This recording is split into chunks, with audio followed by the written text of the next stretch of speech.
Okay, so good morning, everyone. So let's go back to where we stopped yesterday. So we are talking about orthogonal complements. We didn't quite get there. We discussed orthogonality, uh, right, for the edge space of a graph, which is the same as GF2 to the power n, right? Okay, and we ended at this try it yourself problem. Which elements of the edge space meet each cycle in an even number of edges, right? So hopefully some of you have thought about it, but I don't want to go into that right now. I want to first define the orthogonal complement of any Sir, I have a subspace. question. Yes, go ahead. I have a question. So, if Yeah. an element of a space meets any cycle in even number of edges, then can we say that since you have proved that any even subgraph we can express any even subgraph as the disjoint union of cycles, then Hmm. then that particular element must also meet every even subgraph also in an even number of edges. That is correct. Yes. So in other words, yeah, if an element meets each cycle in an even number of edges, then the same statement will hold true for every even subgraph because every even subgraph is a disjoint union of cycles. So you'll get an even number of edges for each cycle, and that will be an even number of edges for the whole even subgraph. Okay, So sir. observation: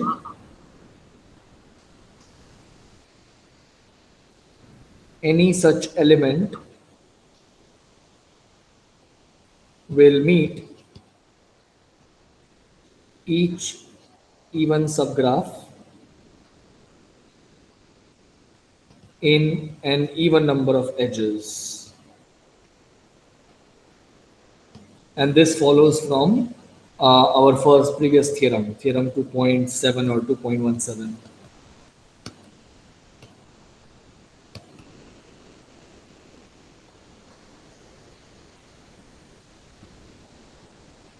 Okay, good. So let's define the orthogonal complement. So given a subspace script S of the edge space of a graph. Of course, you can define it for all vector spaces, but we are only interested in the edge space. So let's restrict ourselves. So the orthogonal complement, which is denoted as script S perpendicular,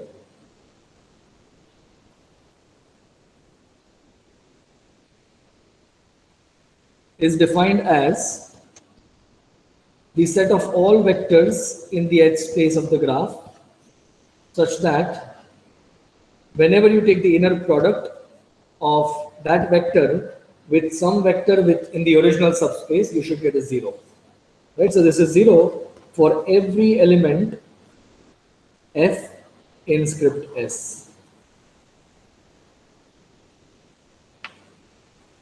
Right? So we are looking at all the vectors such that the inner product of that vector with any vector in the original subspace equals zero. Right? And one fact from algebra that we will not be proving in this course, but we might use it on one of the assignments, I'm not sure, is that the dimension of the original space, subspace, and the orthogonal complement, if you add them up, you will get the dimension of the edge space of a graph, which is m because you have a basis uh, of size n, right? So for each edge, you put a 1 in that position, you put a 0 in all the other positions, that gives you a basis. And so the dimension of the edge space is n, right? So that's just an algebraic fact. Okay, good. Are there any questions or concerns regarding the definition of the orthogonal complement?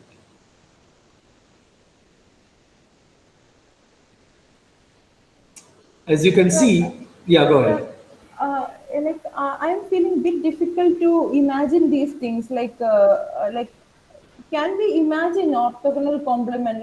You said, what I'm from the word orthogonal, I am feeling like perpendicular kind of thing. Uh, Right. so, how can we visualize these things, sir? Whatever you said, Don't uh, worry, we will visualize it. So the orthogonal complement that we have defined is completely in an algebraic sense, right? We will see a purely graph theoretical understanding of the orthogonal complement of the cycle space. So let me ask you this. The cycle space, you can view it algebraically, but you also have a graph theoretical way of looking at the cycle space. Do you agree? Yes. It is just a disjoint union of cycles, Yes. right? Is that visualizable? Yes. More visualizable than the algebraic part? Yes. Right. So it's just about each person's comfort level. Some of us are more trained in graph theory, some of us are more trained in algebra. I am definitely of the former kind, right? So if you want to visualize the orthogonal complement of the cycle space, which is what we are going to be interested in, we will see a purely graph theoretical understanding of it. Okay? And the graph theoretical understanding actually comes from this observation that two vectors are orthogonal if and only if their intersection viewed as its sets is an even set, is of even cardinality. Right? So this problem here, which elements of the edge space meet each cycle in an even number of edges, this is exactly the orthogonal complement of the cycle space of a graph. Okay? And what we will do is, we will see a purely graph theoretical understanding of this concept. And that, I think, will help you to visualize what it means. Does that make sense? Okay. Okay. Yeah? I have a question. Yeah, go ahead. So what is the proof of this fact that dimension of subspace plus dimension of its orthogonal complement must be the dimension of this space? The last fact which you stated. I would This have one. to refer to an algebra book to tell you the proof of that. But we can discuss on Piazza if you're interested. But I wouldn't be able to tell that off the top of my head.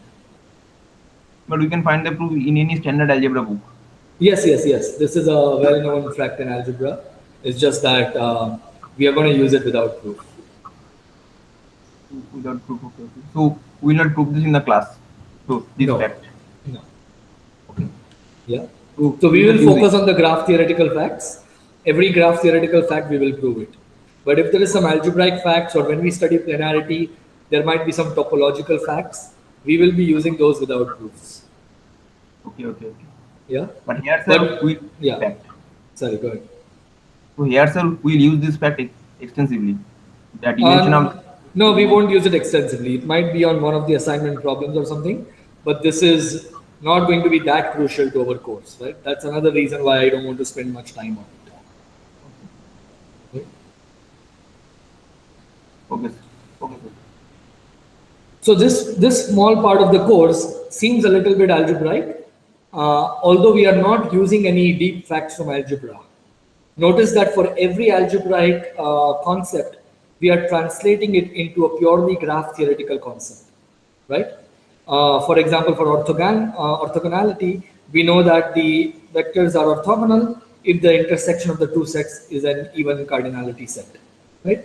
So that's our approach. We are trying to translate all the algebraic facts into graph theoretical facts.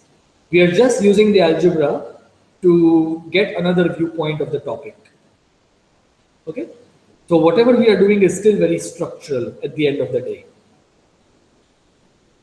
Okay, so if you are not able to visualize vectors and all, I wouldn't worry too much about it.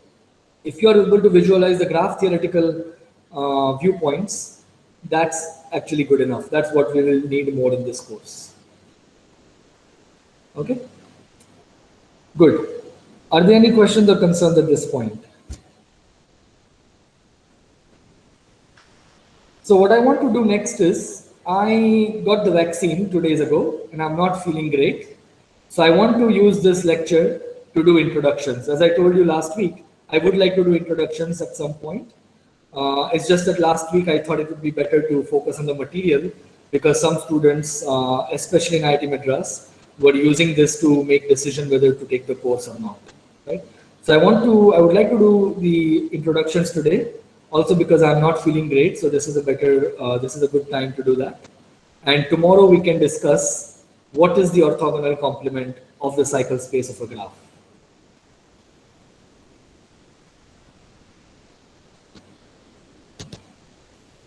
We will see what is the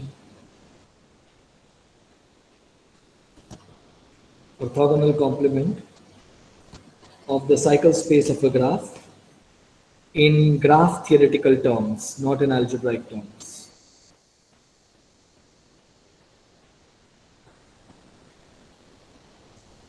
Right?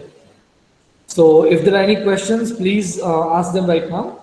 Otherwise, we can stop the recording and switch to introductions. I would suggest everybody stay back for the introductions because especially in these pandemic times, it's really good to know who all your peers are. It will also help you to find collaborators for those of you who haven't yet figured out who you're collaborating with, right? So let's wait for a minute and then we will stop the recording.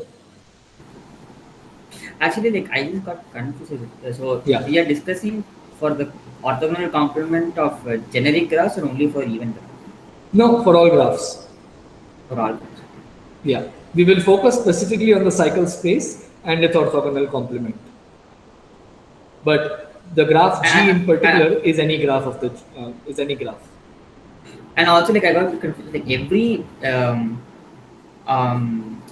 vector, if you take inner product with itself, it is zero, right? Any vector, if you take inner product with itself, is it zero? Because every edge intersects itself even number of edges. So what if the vector has 3 edges? I think there should be even number of ones. In the Right. vector. Then Yeah, that is true only if. So, for example, consider this graph, right? no, let me restate it. If G is even, then every cycle of the graph inner product with itself is zero, right? What about an odd cycle? If I have a Yeah. cycle of odd length, its inner product with itself is not zero, right? But there are cycles like that. I mean, I don't want to say that it's true for everyone, but there are cycles for which that is true. Yes, there are cycles for Like which. for example, even if you just consider a graph of disjoint cycles, every cycle inner product with itself is zero. Okay. So you're considering a graph with only even cycles? Yes. Yeah. So Okay, there so you're are. considering a bipartite graph. Okay. No, I just want to make the observation that there are. Yeah, there are cases where the inner product is zero with itself. With itself, yeah. So then, That's it. like the complement. I mean, usually the complement is a set of are disjoint. Like you and your complement are disjoint usually. Oh, I see. Yeah, And usually. also But you not in mentioned- GF2 to the power n. Yeah. And also you mentioned dimension of S. Yeah. Okay. So even in GF2, there are your complement includes U sometimes. Yeah, they need not be disjoint. So yeah, so if you have a cycle of the graph, there could be an element which is orthogonal to each cycle, but is itself a cycle. So that's not a contradiction in GF2 to the n. Okay. Yeah. So I think here is a graph. I think if you look at the C4. Yeah, I haven't seen GF2 like a lot. Right. So in C4, I think the cycle, there is only one cycle and you have the empty set. And the orthogonal complement also contains the same cycle. The C4 belongs to the cycle space of the graph and it also belongs to the orthogonal complement of the cycle space. So this is your graph G. Does that make sense?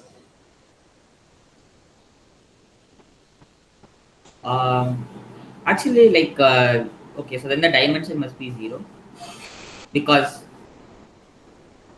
no, like I just like how does this translate to dimension when you talk about so for this graph, Uh-huh. the sum of so twice its dimension must be equal to the dimension of the H space because Go ahead. because it is equal to its complement. No, it's not equal to its complement. I'm not saying it is equal to its complement. What I'm saying is that there is an element that belongs to both the cycle space as well as its orthogonal complement. I'm not claiming Okay, that the okay, cycle okay, space okay. is equal to the complement of the cycle space. Okay, okay, okay. Okay. In fact, I Yeah, think that I is have a not true in this graph. Yeah, go ahead. I have a question. So in this particular graph which you have shown, which is basically a cycle itself, a cycle C4. So for Yeah, this graph, the cycle space will have only two elements. right. One is the empty graph, and Exactly. exactly the fourth cycle. Yes, that's And so if correct. you consider the fourth cycle C4, it intersects both the empty graph and the C4. When inner product of C4 with both the empty graph as well as C4 is zero. So that's why it is in complement, orthogonal complement C4. Right, right. So both the empty graph also belongs to the cycle space and its orthogonal complement, which makes sense because the empty graph is the zero vector, and so it should belong to every subspace, right? But the orthogonal complement has other vectors. Yeah, it can have a path of length 3. I'm not sure, but yeah, it does have other vectors for, so you can think about that. Length 3, you mean number of vertices or number of edges? No number of vertices. Yes, number of vertices, yes. Paths of length 3 are actually in there, you are right. Okay, good. Any other questions? So yeah, so GF2 to the M behaves strangely. It may not behave the same way as many of the vector spaces you are used to. And that was actually a revelation to me as well last semester when I decided to teach these topics. Because even I was not that used to GF2 to the M. So some strange things happen in GF2 to the M, which may not happen in other vector spaces that we are more used to. Yeah, Okay. I think in this particular example, orthogonal complement has 6 elements because there are You might be paths of right. length. Yeah.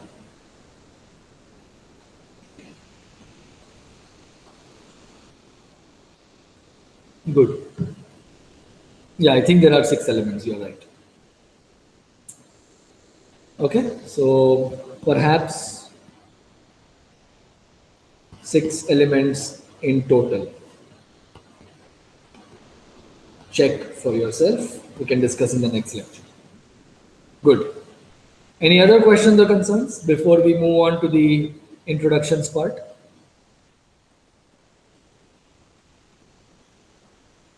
So I'll stop recording.